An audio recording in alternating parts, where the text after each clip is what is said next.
Assalamualaikum warahmatullahi wabarakatuh. Salam dan salam sejahtera. Perkenalkan, nama saya Supardi dari Fakultas Perikanan dan Ilmu Kelautan Universitas Borneo Tarakan, program studi Teknologi Hasil Perikanan. Pada kesempatan ini saya akan sedikit menjelaskan mengenai penerapan keselamatan dan kesehatan kerja. Yang pertama, kita pemahaman dasar-dasar keselamatan dan kesehatan kerja. Adapun pengertian umumnya, keselamatan kerja adalah daya upaya yang ditujukan untuk menjamin keutuhan dan kesempurnaan baik jasmani maupun rohani tenaga kerja. Kesehatan kerja sendiri itu khususnya meliputi upaya untuk mengatur seperti kebersihan, perendaman udara atau suhu, penerangan dan lain-lain. Dan keselamatan kesehatan kerja juga ini merupakan upaya yang ditujukan untuk menjamin, menjaga, melindungi keselamatan dan kesehatan badan jiwa. Nah, untuk dasar hukumnya sendiri pada keselamatan dan kesehatan kerja kita itu berada pada Undang-Undang Dasar 1945 Pasal 27 ayat 2 yang berbunyi, setiap warga negara berhak atas pekerjaan dan penghidupan yang layak bagi kemanusiaan. Nah, turunannya dari ini juga ada Undang-Undang Nomor 14 Tahun 1968 yaitu Pasal 9 dan Pasal 10. Adapun Undang-Undang Nomor 1 Tahun 1970 tentang K3 seperti Peraturan Menteri Nomor 4/1987 tentang P2K3, Peraturan Menteri Nomor 5/1996 tentang SMK3, Peraturan Menteri Nomor 02/1992 tentang AK3 atau Asosiasi Ahli K3.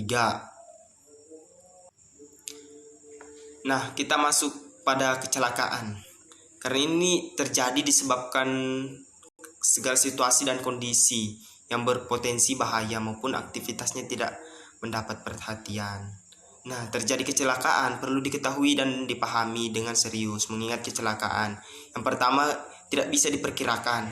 Jadi kita tidak bisa bahwa apapun ini kita akan terjadi. Kecelakaan itu secara mutlak langsung begitu langsung jadi. Dan yang kedua itu dapat terjadi setiap saat. Jadi kita tidak menunggu beberapa hari, 1 atau 2 hari lagi, dia akan terjadi kapanpun, itu pasti terjadi. Dan dapat terjadi di mana saja, dapat menimpa siapa saja, dan dapat mengakibatkan permasalahan yang serius. Jadi kecelakaan ini juga sangat berbahaya. Jadi kita tidak bisa meragukan ataupun seperti merendahkan akibat dari kecelakaan ini, karena ini bisa menjadi permasalahan yang serius. Nah, potensi dari bahaya sendiri itu suatu keadaan yang memungkinkan atau yang dapat menimbulkan kecelakaan, cedera, penyakit, kerusakan, kerugian, dan menurunkan fungsi untuk kerja. Nah, untuk ini ada 2 faktor utama yang ditimbulkan. Yang pertama, tingkah lakunya berbahaya. Yang kedua, keadaannya berbahaya. Nah, kita lihat ke tingkah laku yang berbahaya, yaitu perbuatan berbahaya dari manusia pekerja yang dalam beberapa hal dilatar belakangi oleh faktor-faktor seperti berikut ini. Yang pertama, melaksanakan pekerjaan yang bukan tugasnya.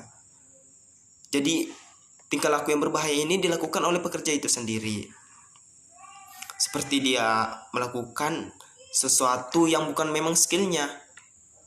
Jadi dia melakukan tugas ini bukan pada kemampuan dia, seperti misal dari pekerja PLN, kerja bangunan, itu kan tidak masuk, dari pekerja bangunan pergi masuk pekerja PLN, jadi dia tidak kontak, ini bisa membahayakan. Yang kedua, pengoperasian peralatan dalam kecepatan berbahaya, tidak memanfaatkan alat pengaman atau pelindung diri. Nah, ini yang paling penting. Jadi bahayanya ini kadang orang saat melakukan kegiatan atau pekerjaan itu tidak melakukan pengamanan ataupun pelindung diri. Yang kedua, salah dalam penggunaan alat pengaman atau pelindung diri, penguatan penempatan barang atau material secara tidak aman, mengambil sikap dalam posisi yang tidak aman, mengganggu, mengejek, mengejutkan orang lain yang sedang bekerja. Nah, ini hati-hati yang suka bercanda gitu. Dalam bekerja tidak boleh dalam ada bercandaan. Cara kerja yang gegabah dan kurangnya pengetahuan dan keterampilan. Nah, keadaan yang berbahaya ini adalah faktor dari eksternal dari manusia itu sendiri.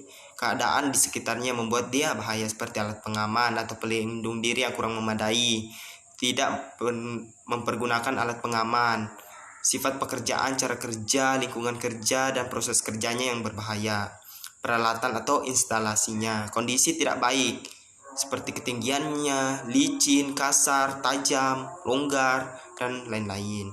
Rancangan atau konstruksi yang tidak aman atau tidak baik, penyimpanan, penimbunan bahan material yang tidak pada tempatnya, keadaan penerangan yang kurang memadai atau kurang baik. Nah, untuk pengaruh dan akibat kecelakaan kerja sendiri ini ada beberapa kerugian yang berupa penderitaan si korban, bisa jadi mati, luka, cedera berat, ringan, maupun penderitaan keluarga bila korban menderita cacat atau meninggal.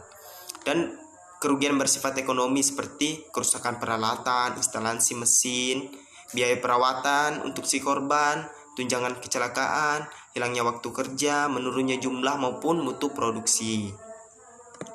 Nah, pengaruh dan akibat kecelakaan kerja sendiri yang berpengaruh, yang pertama itu ada si korban atau orang yang bersangkutan, yang kedua keluarga korban, yang ketiga perusahaan, yang keempat masyarakat umum.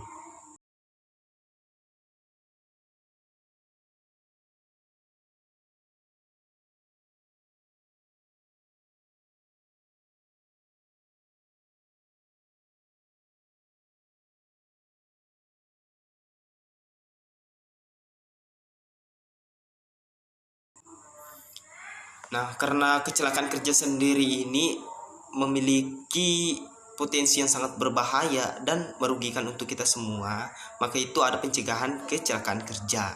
Yang pertama, kita harus melatih keterampilan pegawai secara tepat. Mana skill ini, skill itu harus terlatih. Jadi, dia memiliki skill tertentu. Terus belajar untuk mengantisipasi kecelakaan, turunnya produksi atau kualitas, bekerja sama apabila tidak dapat melakukannya sendiri, intervensi peralatan-peralatan, jangan paksakan pekerja apabila kondisi tidak memungkinkan, mengadakan investigasi kecelakaan secara teliti agar tidak terulang lagi. Dan yang terakhir itu membuat atau menentukan standar-standar peralatan dan SOP, Standing Operation Procedure.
Selanjutnya itu menerapkan keselamatan dan kesehatan kerja.